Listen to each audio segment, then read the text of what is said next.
Bem-vindos à última mesa do segundo dia do Seminário DOAR. Essa mesa tem a cobertura da Época Negócios, que é a nossa parceira de mídia. Você pode acessar o site da Época Negócios para acompanhar a cobertura do Seminário DOAR. Todas as mesas internacionais estão sendo cobertas lá. Você pode escanear esse QR Code para se tornar um assinante e entrar em epocanegócios.com.br para acompanhar a cobertura do DOAR especial. A gente vai chamar agora a Sofia Michelakis, da Gates Foundation, a gente já mencionou, essa é uma mesa gravada, mas também conta com o sorteio de kit MOL. Então, se você estiver acompanhando ao vivo, deixa seu comentário, interage com todo mundo, deixa suas reações sobre a fala da Sofia, e no fim da mesa eu volto aqui para falar quem ganhou um kit MOL. Vamos para a gravação com a mesa da Sofia, então. Até mais. Welcome back, everyone. To end this day of our seminar in a high note, I have the pleasure to invite to our conversation Sofia Michelakis. She's the Deputy Director at the Bill and Melinda Gates Foundation. Sofia is part of a team whose mission is to encourage and enable more intentional giving by all. She works in the Giving Pledge. I don't know if you all know about this incredible movement, but she's going to talk a little bit about it for us. And the Giving Pledge is a public commitment by the world's wealthiest people to give the majority of their fortunes to charitable causes. So, Sofia, thank you so much for being with us. It's a great pleasure to have you here with us. Thank you, Rodrigo. It's great to be with you, all of you virtually. Thank you so much. So, Sofia, just to start our conversation, I would like you to give us some context on the foundation, the Bill and Melinda Gates Foundation. I know you have worked there for 8 years. And now you are working like more direct on the Generation Pledge. But if you can just give us some context on the foundation, like what's the mission of the foundation and what are like the impacts till now from the foundation, so that our audience can like get to know a little bit more about the organization. Sure, thank you. Well, we just celebrated actually our 20th year, 20th birthday for the Bill and Melinda Gates Foundation. So it was started in 2000, and the focus has really been on global health and also addressing poverty. Bill and Melinda believe that all lives have equal value, and that's really been the driving value behind everything they do. And I'll talk a little bit later about what that inspired them really to start giving. But right now, the biggest areas we're focused on are global health, global development, really focused on the global south in particular, and what are different ways that are really holding people back from living full and healthy lives. And one of the earliest areas we got involved in was just the number of preventable deaths for children under the age of 5.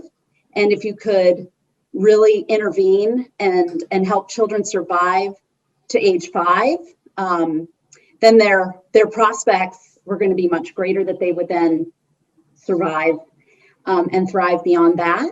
And so some of the areas we've added, of course, are areas like agriculture and other ways like people could have more opportunities to then thrive once you get people to live to age 5. Like, what are the things that can also help empower them to have greater success in life, and particularly also focused on women's empowerment, which has been a really big key focus for Melinda Gates. Domestically in the US, the work has traditionally been looking at US education, and particularly looking at some of the largest urban schools where we see the biggest gaps between kids from rich families and kids from poor families, and trying to really close that gap. Again, thinking about everyone has equal value, and how do we make sure our kids are entering society with the best opportunities.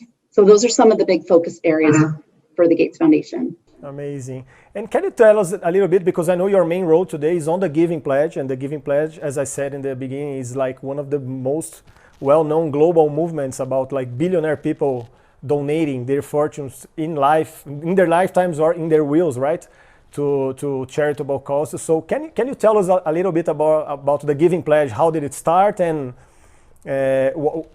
how does it work today, and how many pledges you have, from where? I would like to give us some context on that too. Yeah, of course, delighted to. Thanks for asking.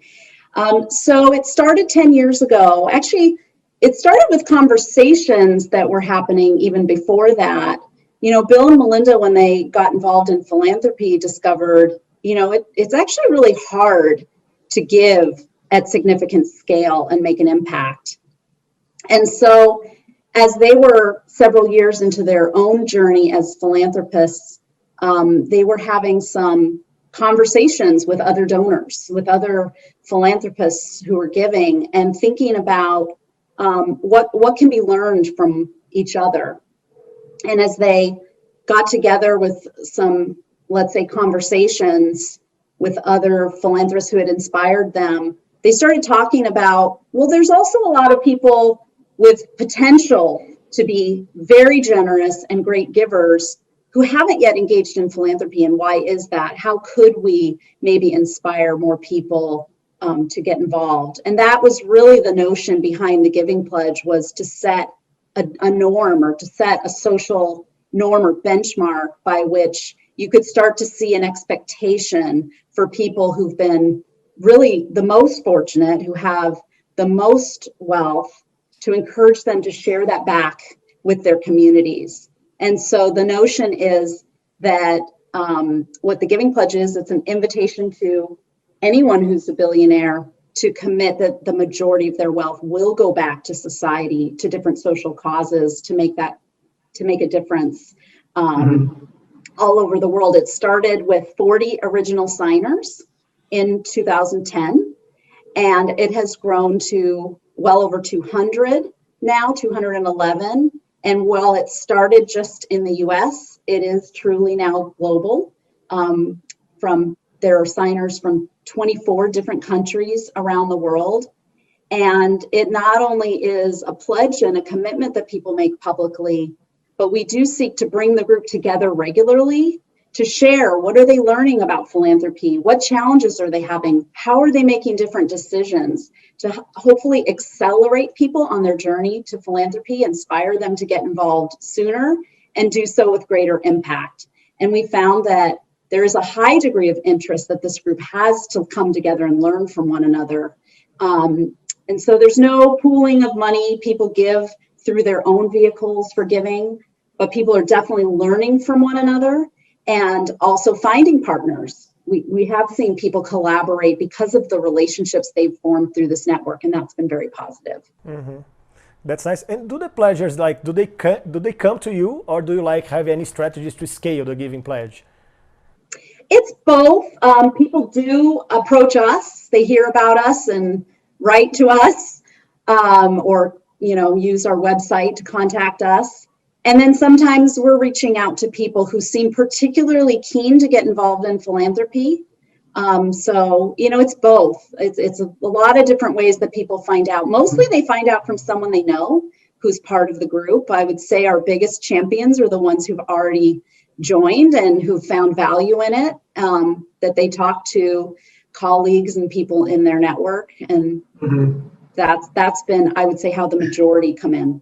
Mm-hmm. And I was reading yesterday, you have 24 countries already. So it's really it's really scaling outside the United States, and that's so important. And also, I read some days ago that to pledge, it's almost like a love letter, right? There's something very personal in the pledge, right? That's right. That's right. It is that putting your pledge letter out there with what your commitment is. It's very personal how people approach their pledge letter, but we see it as a commitment that they're making to society and really sharing what motivates them to give. And we think that's also the kind of thing that attracts others and will be very informative to today's generation of givers, as well as future generations, to see what is motivating people to give back. Mm-hmm, mm-hmm. And this is all public, right? The letters are all published on the website. We can see all the pledgers there too, right? Yeah, it's meant to be totally public. We have no anonymous signers. People have to be public about it, because that's the whole idea of it, is to change norms. So that's why it is a public commitment that people make. Perfect. Sophia, thank you so much for the contest on the foundation, on the Giving Pledge. I would like to go deeper now on the Philanthropy team. And I know you have some very nice points to share with our audience, especially when we talk about the moment that we are living now in the middle of a pandemic, and we all know that the role of philanthropy is really getting like stronger and stronger in the world. So I would like to invite you to share a little bit of your presentation that you have for us, and then we can jump to some deeper questions on the theme. That sounds great, Rodrigo. You know, as you said, it is just an extraordinary time. There's never been in my lifetime I can think of a time where we've been in such a global crisis that's touching everyone's life. And even though it's really caused so much disruption and a shift in everyone's personal lives, you're seeing devastation in communities around the world, it's also, I think, causing philanthropists to engage deeply and ask themselves a lot of hard questions. And we're seeing a lot of generosity and people seeing themselves connected really globally. So I'm going to share with you a framework for how to be thinking about philanthropy during this time.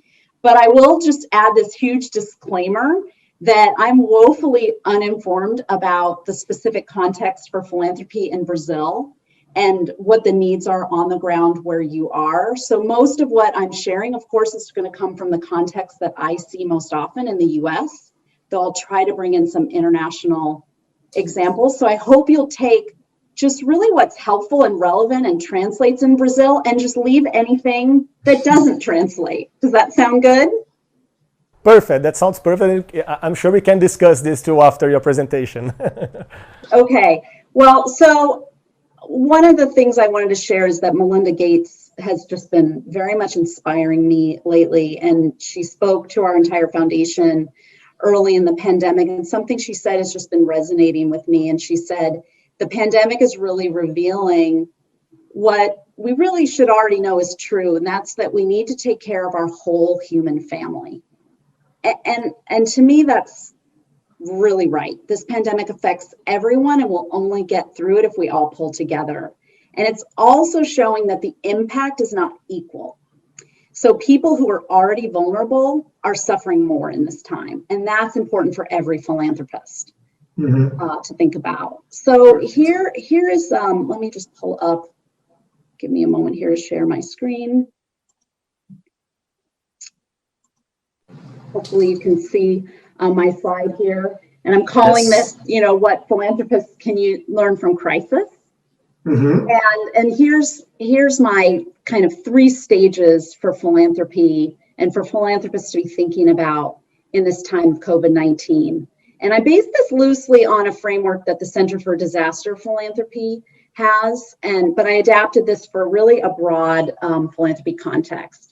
And so these are the 3 segments I'm inviting you to all consider: relief, recovery, and then resilience. And I'll just give you my punchline up front. I think philanthropists need to be thinking about all 3 of these stages, not just one. And while I see distinctions in each of these stages, the timeline is overlapping. So you don't have to wait until you're sort of through one phase to start the next. There are going to be overlapping timeframes in this, and this will make more sense as I go through it. So I'm going to take time to go through each one of these stages and just say high level what we're seeing as the role of philanthropists, what are some of the trends, and I'll give one example from the Bill and Melinda Gates Foundation context of what's happening in this stage, and one example from another donor, maybe an everyday donor or another network of donors that I'm familiar with, like through social venture partners. So I want to keep this simple, and I want this to be a framework anyone can apply to their own giving to be more intentional. Perfect. Okay, so going to relief. So really here, what I want to call out is that this is really about what are the immediate impacts of the pandemic? What are the short-term immediate needs that communities have? And most places, government is going to be the biggest funder, but philanthropy also has a big role to play. So in the US, a lot of the funding for relief has gone to, you know, just the immediate health needs. And where philanthropy can play a role is in filling a lot of gaps, in mobilizing quickly, in seeing where government funding isn't going and filling those gaps, and coordinating and pooling donors. So one of the ways the Bill and Melinda Gates Foundation acted quickly after the pandemic was contributing to a local effort here that was organized by our community foundation that was really gathering donations and then quickly mobilizing funding to go to the highest needs, whether that be food banks or homeless shelters or spinning up childcare centers for frontline workers. And so that's an example of really seeing donors of all levels be able to be organized and come together. It's not just what big donors are doing, but how givers of all levels can come together. An example outside of the US and outside of the Bill and Melinda Gates Foundation in Pune, India, I'm aware of a group of donors that came together to fund protective equipment. So face shields, face masks, touchless thermometers, so that nonprofits could keep operating in communities where they were working and give nonprofits what they needed quickly. Again, just sometimes it's about the nimbleness that philanthropy. Yeah, that's kind of the same movement that we saw in Brazil, like especially in the beginning of the pandemic, we still see, but it's like this example that you gave in India is very, very similar to what we are still seeing in Brazil. Great. I'll talk next about recovery. So one way to think about this is beyond immediate needs. What are the ripple effects that we're going to be seeing really for months and maybe years from the pandemic? And again, certainly in the US, the government is our biggest funder. And one of the big ways the government has helped with recovery is unemployment. So many people have lost jobs. How do you sort of protect the economy and sort of think about economic displacement in this time? And in the case of philanthropists, one of the things we know is that every nonprofit has experienced huge losses in their revenue in this time. And so what a lot of philanthropists are doing is looking at their sort of key organizations they've maybe worked with for a long time and reaching out to them and finding out what their needs are. So that's something, in India, again, an example there is in the Social Venture Partners Network. The partners reached out to all of their grantees and they had a quick organizational health diagnostic tool to find out what are the immediate needs that their grantees had. And the biggest need that came up was this lost revenue that they were facing. And so it helped them focus on getting the word out to other donors, to help them with fundraising, to get every grantee signed up on Give India, which is a platform for fundraising. And so they were really focused on helping their nonprofits weather the storm. In terms of how the Bill and Melinda Gates Foundation is thinking about recovery, a lot of the focus has been on health innovations that are going to help us recover from the pandemic, and specifically funding for a vaccine. Because if we don't have a vaccine and look at making sure it gets equitably distributed, it's going to be really hard for businesses and schools to reopen. So that's been the big focus. And, the recent estimates I've seen is that there's over a $28 billion need for funding to support efforts to ensure global access to COVID vaccines, therapeutics, diagnostics, and $4.5 billion that's urgently needed to support the clinical trials, scale up production capacities, procurement, and country readiness for when that vaccine is ready to deploy. And that's an area where philanthropy can just play a huge role. Of course, government is going to be the biggest funder, but where philanthropy can really help is to focus on that equitable access in making sure that the vaccine gets distributed and therapeutics get distributed, not just to rich countries, but the Bill and Melinda Gates Foundation really looking at that equity and looking at low and middle income countries as well.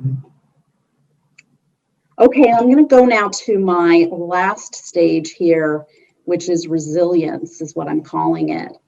And, I've been thinking a lot about how this pandemic has just really revealed how weak our social change system is in most places around the world, and how unprepared the world was, not only for a pandemic, but really any stresses to the system. And so the Bill and Melinda Gates Foundation has long been a proponent of pandemic preparedness. Bill Gates has been talking about this for years. And so we need surveillance for novel diseases and early response systems. And this is an area where the Gates Foundation is really doubling down, is really on that pandemic preparedness. We need to get through the immediate crisis, but we also need to be better prepared the next time there's some future pandemic. And I think the world is paying a lot more attention to that, obviously, now. But I've also been thinking about for other donors, right? It's not just global disease pandemic preparedness, but whatever cause you care about is thinking about sort of these systemic issues and systemic inequities and finding solutions that will really get to the root cause and strengthen our communities and help them be more resilient. And an example, I guess I've been asking myself, what would it have looked like if we'd had a pandemic and we'd already had health systems and education systems that prioritized those who were most on the margins? Like, what if that was already what our system had in place? We would have been better prepared for the kind of disruption that a pandemic brought to our societies. And so an example that I can share is actually out of the Social Venture Partners group in Portland, where they've been working on early childhood for really about a decade. And they just had earlier this month a major victory, which was helping pass a new law that voters voted on in this month's election to fully fund universal preschool education for 3- and 4-year-olds, something that hasn't been publicly funded. And so this is meant to close the gap between kids who are from historically marginalized communities who will start kindergarten already behind their peers, and it's difficult for them to ever catch up. And so it's an example. We know that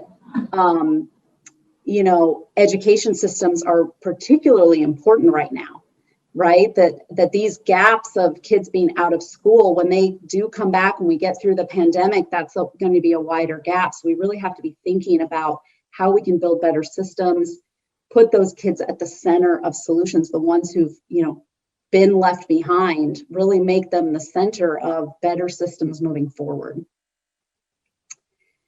Okay, so that's my model and framework, and I want to look at this in just a different viewpoint. And this is a very crude visual aid, this U curve, but I want to illustrate those first two phases I talked about in a different way. So if you imagine that from left to right, that's time, and that dotted line is sort of normal, pre-pandemic normal in our societies everywhere. That relief phase I talked about will address the immediate crisis where things are worsening everywhere. And that recovery is sort of trying to get us back to a pre-pandemic state of affairs. But I challenge every philanthropist to think about, what does return to normal mean? And if we return to a pre-COVID state of affairs, is that taking care of our whole human family the best way we can, as Melinda said in her quote?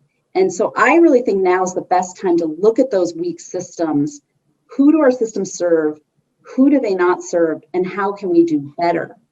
And so I want to add in why resilience is so important, right? So this is, if we center our goal as greater equity and really community wellness, we would be thinking we don't want to just return to a pre-pandemic state of affairs. Actually, we want to build back better, right? And this work is long-term, it's messy, it means looking at policies, it means looking at government funding and advocacy, and it's going to require partnerships.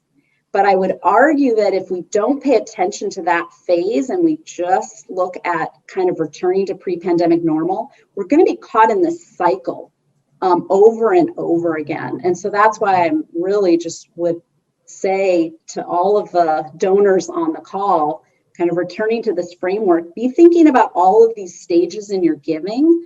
And it's not just about your financial resources, that's super important, but it may be your talent, the skills you can contribute, your networks, your voice. And if you haven't yet imagined yourself getting involved in that resilience stage, how could you get started? Is there one system that you really care about? And learn about who is working on things like policy reform that you could get involved in. And I think philanthropists are really learning a lot of lessons during this time. and putting greater focus into equity and resilient systems in this time. So thank you. Thank you so much. These frameworks are really, I think there are lots of points here that we can really like, they can really be important when you look to Brazil. I think especially maybe the timing of each of the stages can be different when you look to Brazil, like and compared to the United States. But I think the journey that you showed us and the main points and the examples, of course, they help us a lot to understand that. They are very similar, like when we look to the role of philanthropy and the challenges that we have when we look to this crisis that we are all living. And you were talking a little bit, and I want to explore this point. We're talking a little bit on the role of the nonprofits and how important they not only are, but they especially became during this crisis. And we were talking a little bit before we started talking here about the importance that we have in understanding the work that they do, and how hard it is sometimes for the nonprofits to ask for donations. So one of the questions that I have for you, and I know that especially Melinda, she has like a very special sense when understanding the problems and delivering the solutions. What is the proper way for nonprofits to ask for donations, and what's the proper elevator pitch that they can do to like really advance on their fundraising, and especially on the big donors? Yeah, great question. There isn't really a magic answer to that, but some of the ways I've often heard people think about this is, do you approach a donor through their head or through their heart, right? And that's kind of a big question. It's interesting that there's been some behavioral research studies done on what motivates people to give. And, if you give them more data, does it cause them to give more? Or if you share a story of one person, right? You're one person who's affected, does it motivate them to give more? Do you have any guesses to which motivates people to give more, Rodrigo? One person. One person. Yes, it really is. And sometimes that can seem, if you are an analytical person, and Bill and Melinda Gates are both analytical people, it is somewhat surprising, right? If there's a really big problem that's affecting millions of people, you'd think people would be motivated to really want to help that. But what the behavioral science shows is often people feel overwhelmed. And if they don't feel like they can make a difference on a problem, it's a demotivator and they're less likely to act. And so I think a challenge that nonprofit fundraisers have is how to create that compelling elevator pitch that you mentioned. Obviously, if you have a way of finding out anything about the donor that you're approaching to help you understand, are they head-driven or more heart-driven, that can help you. But in general, knowing that at least what behavioral science tells us is that you do need to personalize it, and you need to make sure that you're telling both the story of the problem in a way that they can resonate with, the way it affects, let's say, a person's life, and also how the solution is making a difference. And if you can share a story that illustrates how the solution is impacting someone's life, and make it feel like that donor can make a difference. I've heard a lot of donors, if they feel like their gift is just such a drop in the bucket and won't make a difference, it's harder for them to want to participate. But if there's a way that you can make it concrete that gift will make this amount of difference, for a lot of people, again, then that feels very motivating. I think the other thing I would say about large donors in particular, what I've heard from many of them that's really important is, yes, sort of what the problem is, what the solution is, how that nonprofit approaches the solution, why they think it works, if they have any evidence that what they're doing works. Even, it doesn't have to be a random controlled trial, it doesn't have to be huge, but just some evidence. But I just want to call out leadership and how that's so important to larger donors. Similar to the way that I think they would make financial investments, and they would look at who is the leadership. What do they bring to the table to execute on the plan? Because you can have a great plan, but if you don't have the leaders and the right team to really execute on that plan, the donor's not going to have confidence. And I think the bigger the gift, the more that's important, and having that trust. So those would be my... Yes, those are great words, and we can I can see a lot of this working with NGOs in Brazil for a long time. The importance of the leaderships, because they are really the ones that most of the time, especially when we talk about big donations, are the ones that make us feel secure about donating. So those are very important points. Do you see, Sofia, in the pledgers any trends, like if they donate more locally, to the local communities, if they tend to donate more globally, like to huge causes, global causes? Is there any kind of points you can mention on that, or it's it depends on each pledger? Yeah, I mean, I think most people are motivated to give to what they see around them, and most people at least feel some in the pledge, I'd say, feel some responsibility to either where they live or where their wealth was generated. They feel that sense of connection to that community. So that is at least where I would say, the majority of them at least will start their giving. And it's also where you can see an impact. The further you get away, the harder it is to actually see the impact. And Bill and Melinda are a bit unusual, because 75% of what they give goes outside the US to the global South. About 25% or even less of the amount they give is domestic to the US. But I would say for most, it's the inverse of that. Yeah. So, and they're big proponents for giving globally and internationally as well. And it is something that, they talk about regularly, and why they think it is important to be thinking globally, not just locally. That's perfect. And I would like to talk a little bit about the new generation, because of course, we have a lot of money to be transferred in the next decades, from the older generations to the new generations. And there's an example here in Brazil. I don't know if you know a girl called Marina Pfeffer. She's one of the she created a movement here in Brazil called Generation Pledge. Marina, she belongs to a traditional family, very wealthy family here in Brazil. And she created this movement called Generation Pledge, and she told me that it's 100% inspired in the Generation Pledge. That's why I asked if you know her. And this movement is kind of the same idea of making the new generation that is going to inherit this amount of money in the next decades, to pledge that 10% of their fortunes will be donated to charitable causes.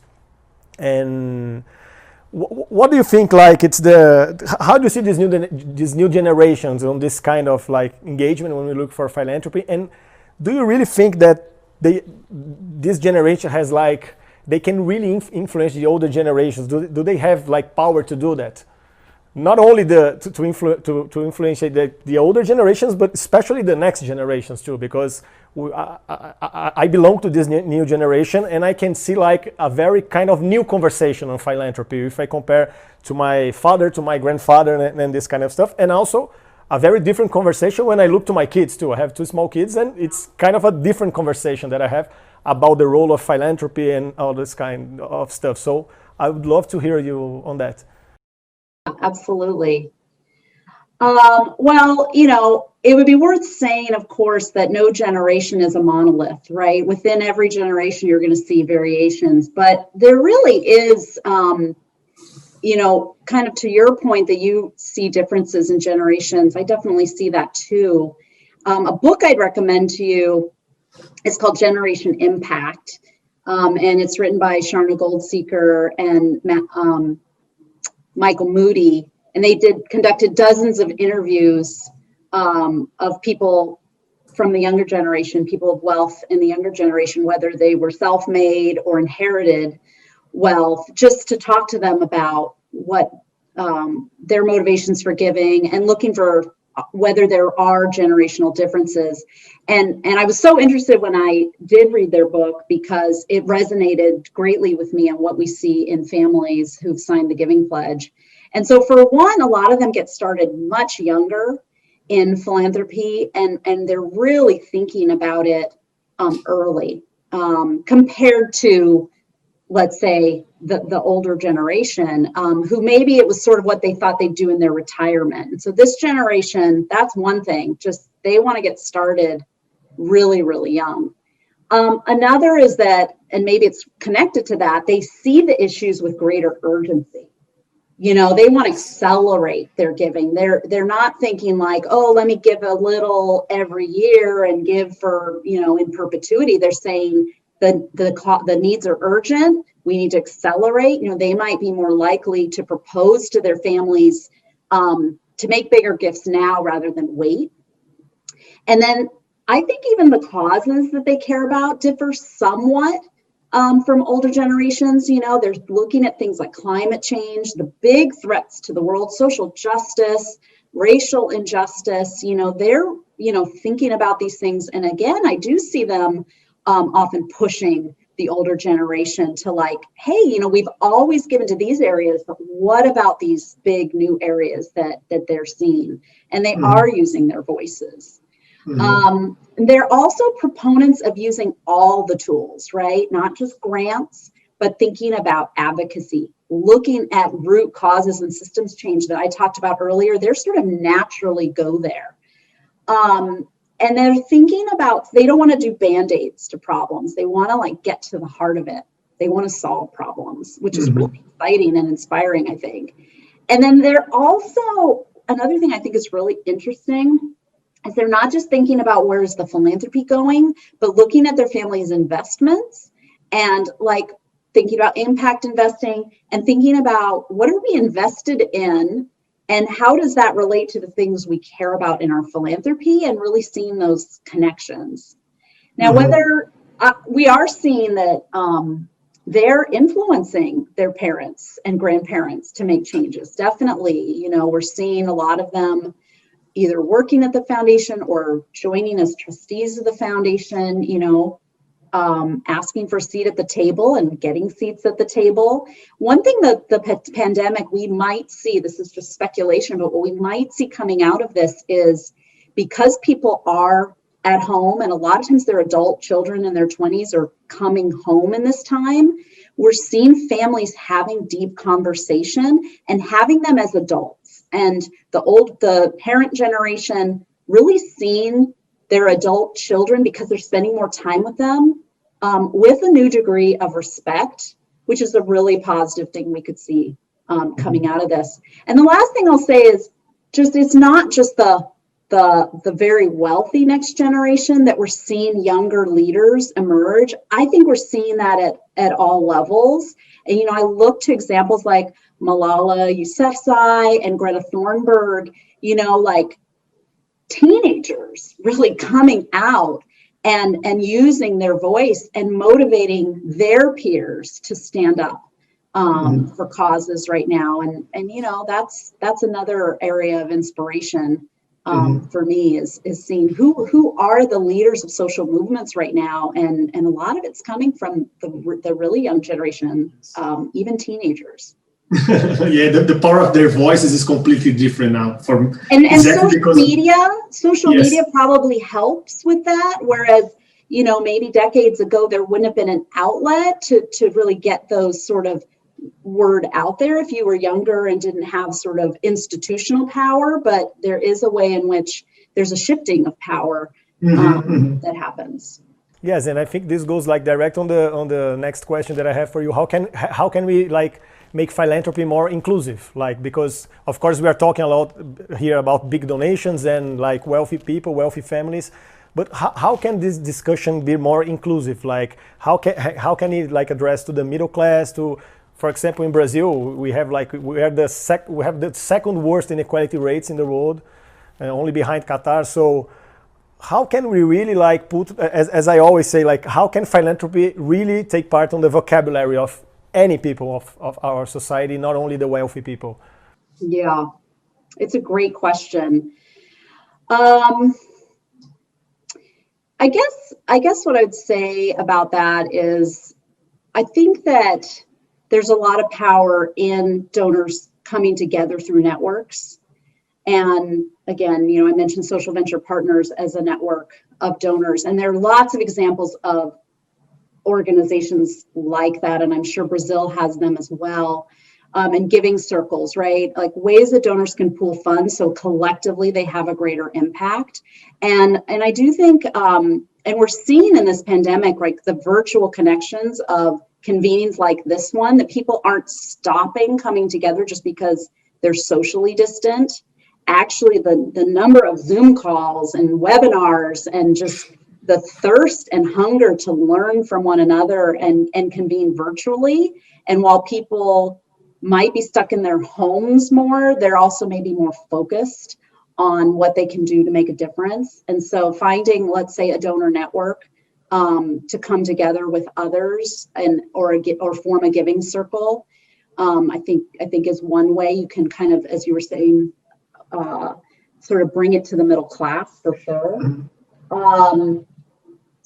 You know, there's some other groups that I think are working on the sustainable development goals, like Catalyst 2030, which is a relatively new organization that has social entrepreneurs on the one side, donors on the other, and working groups that are forming around the sustainable development goals. So that's an example of kind of collective projects for matching donors to solutions. It's pretty exciting. One thing, you know, I will say is where I think every society has traditions around generosity, and even like Warren Buffett, you know, has said this in being part of the founding of the Giving Pledge, that he really takes his inspiration from people of less means, you know, less financial means, who are nonetheless extremely generous, and generous not just with their financial donations, but with their time and volunteering. And we do see that across societies all over the world. And many times it starts with religious traditions or cultural traditions, helping out your neighbor and things like that. Like there really is, I almost want to say, something just fundamental to humanity, you know, why you see in culture after culture that people are moved to be generous and help their neighbor, right? And so I think the question is, you know, if you can organize it in a way and seeing that people do really like to come together and feel like there's greater power in doing that with others. So and then for the larger donors, you know, and you mentioned Marina's group with the resource, or sort of the Generation Pledge. The Generation Pledge. Yeah, the Generation Pledge. You know, one thing to call out about that is, you know, it really isn't just words people are saying. You know, there is the chance to learn from one another and inspire and take action together. And again, I do think that's really important that that you think about these pledges, and the Giving Pledge being another one, that it isn't just what people say they're going to do, right? It's the power in coming together, learning from one another, and finding those allies and partners that you want to work with as well. So all those things I think are really important for givers at all levels. I see that across the board, that hunger to find people who are kindred spirits to be working on solving problems together. I'm trying to think if there was a part of your question I didn't answer.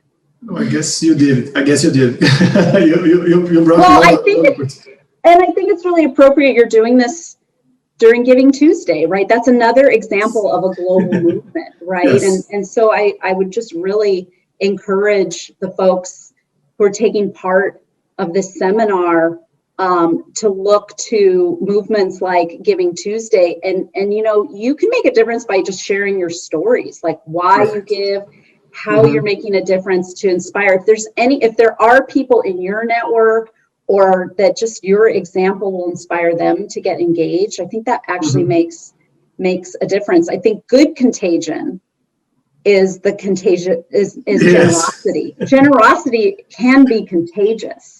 And Giving Tuesday is really spreading that movement and that joy of giving. And you know, I just believe we're wired as human beings for generosity. And and we have a nice example here, because we are exactly connecting for the first time today, exactly for like sharing those ideas and inspiring other people to like take these ideas back home and maybe start their philanthropy strategies. Like, And so this movement goes on, and also nice point about the Giving Tuesday, because our goal was to do the seminar like exactly after the Giving Tuesday, because in Brazil the Giving Tuesday is called Dia de Doar, and the seminar happens exactly after Giving Tuesday, exactly because we want to have the people like on this generosity movement and like starting to think more and more about this subject. So this is on purpose, and this was like a very nice point that you touched. We are out of time, unfortunately. It was like a great talk. I was like very happy to listen to your ideas, and very happy to like have you on our seminar. So thank you so much. There's a quote that I love that says, "To change the world, you have to change people's minds." And I think like we brought lots of ideas and information on that for our audience. So Sofia, thank you so much for your participation, and I'd love you to have your final thoughts for our audience. Well, your quote is such a good way to end on. I just would echo that thought, and just to everyone listening, just to know that yes, there are urgent needs out there, and you can make a difference. It's your giving, and again, echoing, using all the resources you have in your toolkit. Financial is wonderful and needed and necessary, and it's also your time, your talent, your networks, and your voice. All these things combined can have a great difference. So thanks for all you're doing. Rodrigo, thank you for inviting me. I'm humbled and grateful to be with you virtually, and sending my very best wishes from up here north in Seattle to all of you in Brazil. Thank you so much, Sofia. My pleasure. Everyone can make a difference in the world. I think that's a very nice quote to end our conversation. Thank you so much. Thank you. Bye-bye.